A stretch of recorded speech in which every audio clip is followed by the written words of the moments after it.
Hey, everybody, 10 good minutes for the day. I wanted to talk to you about subscribing to this channel. I would like you to hit the subscribe button. I would like for you to hit the like button. I would like for you to leave a comment.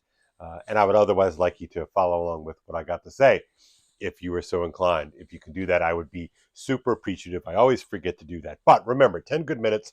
I promise to do my best not to bore you, and I promise to do my best not to waste your time. Today, I wanted to talk about epic.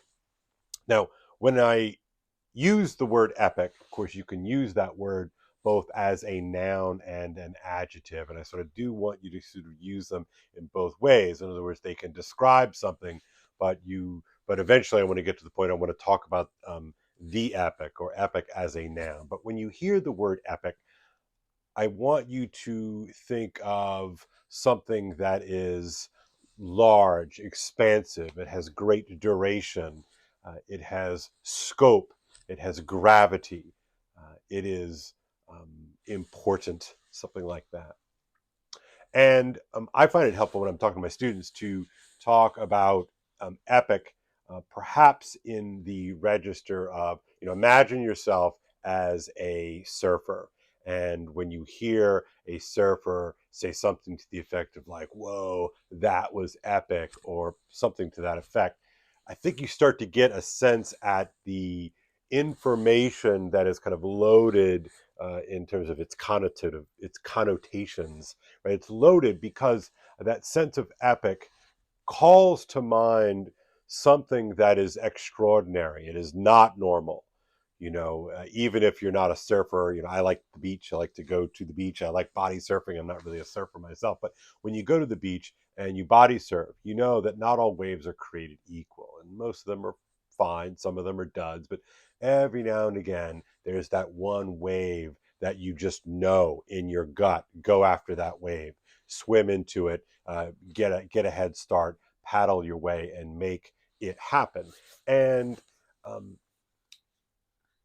there's a sense of the epic wave as it's like that one day, and you would think about it, that one day, remember that wave, and you could ride it forever, and it was powerful, and it had height, and it was a sort of a there was a sort of a threat level to it almost. And so when we conceive of the epic, I think it's important for us to recognize that the epic has gravity, it has weight, it has importance. And epic, so that's sort of describing it both as a kind of an adjective, like the wave is epic. Um, but naturally, I would like to talk here about the way that stories are epic, and like what an epic hero is and why we remember our epic heroes. And so, for me, there are several examples that I could go with here, but the paradigmatic epic hero for me is someone like Odysseus. I do love Achilles. I'm a huge fan of Aeneas. In fact, Bernini's famous statue of Aeneas is the frontispiece to my master's degree, my master's thesis, rather, sorry. So I do love Achilles and Aeneas, but Odysseus, maybe it's because I have taught the Odyssey for the last few years, it really has a kind of salient quality for me. And I think it resonates with us. And you can almost think of the Odyssey as sort of almost two books. There's the part of him getting back to Ithaca in the sort of the first 12 books that is that makes up that part of the story. And then there's the story where he gets home, but now he has to achieve his homecoming. So there are kind of two stories there. And maybe that's part of the reason why I like the figure of Odysseus in Homer's epics so well. But anyway, what I the reason why we talk so fondly of epic stories is that they are a little bit more rare, and epics have everything to do with the connecting of human endeavor to real meaning. And I want to focus just a second on Odysseus before um, he goes home. And if you recall the story, he's been at the war for 10 years, and he has essentially been in captivity for an additional, uh, well, whatever. I think it's 7 years technically. It's been since last year since I taught it. But anyway, that's not important. So he's been on Calypso's island for a long period of time.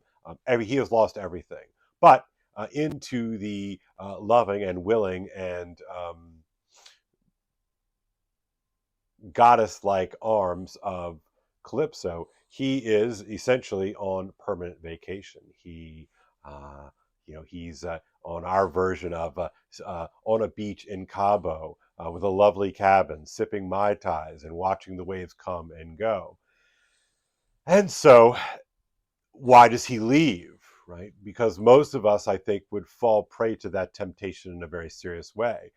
I wouldn't want to leave vacation. In fact, most of the times when I go to vacation, at least initially, I have that overwhelming sensation of like, man, this is nice. Why don't I just stay here? Why don't I just live here in vacation? Why do I have to go back home? And in that sort of desire, I think you can recognize the temptation. But he decides to go, and Calypso's very blunt with him. He's like, look, I want you to stay, but there's no jail here. You can go if you'd like, but if you go, understand that it is going to be suffering. It is going to be bad. You are going to suffer. And so Odysseus shoulders suffering for some reason, and get into that later on. But in my discussions with my kids today, we were talking about the epic. There's a sense in which the hero's task is to recover something essential that has been lost, that either it has been lost and or it has been forsaken. And we note the subtle difference between those two things. Like I can lose my pen is a little bit different than if I say I forsake my pen, because if you forsake something, you give it up. You've left it behind, let's say. And so the epic hero's task is to recover and to reclaim and to remember. And I'm deliberately sort of playing with the word remember, that prefix re, so sort of turn back into. So a return for Odysseus, a return is to sort of turn back into suffering, to turn back into his home, and it is deeply connected.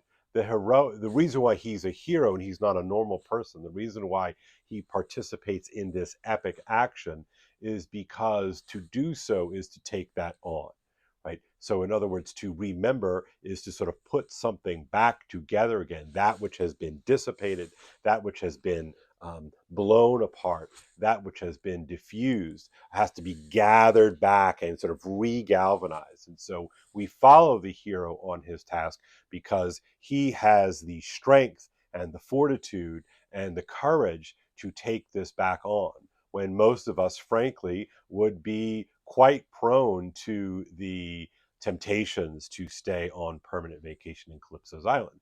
And one of the reasons, another reason why he chooses to leave Calypso's island is because he recognizes that if he is to stay in Calypso's island, he will be forgotten. Odysseus will be forgotten. He will not be a hero. He will lose his humanity, even as he exchanges it for the sort of demigod status that she's apparently able to confer.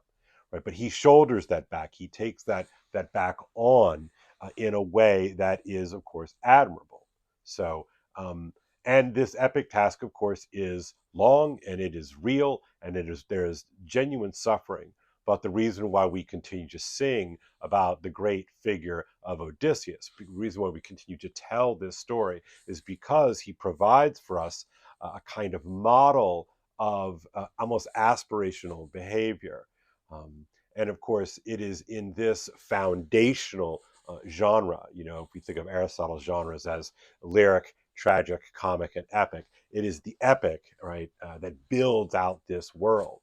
And Aristotle suggests to us that this is a movement of the soul. And so we have in us somehow this sense that we are called to be kind of epic founders. We are called to forsake the easy, to forsake the luxurious, to shoulder that which will build a world. And ultimately for Odysseus, it will build home, right? Because home is this thing. Home is not vacation. Home is not that beautiful cabin in paradise. It is not the nice little place in Cabo. It is not simply sipping on Mai Tais, but it is somehow about the struggle. And so our epic heroes connect us with this sense that we have to risk comfort. We have to risk failure in order for us to create something meaningful. And so epics connect us to that deep sense of meaning. And as many people talk about the meaning crisis, I think in part it's because we are scared to create something meaningful. We are scared to suffer. And I put myself right there along with everybody else.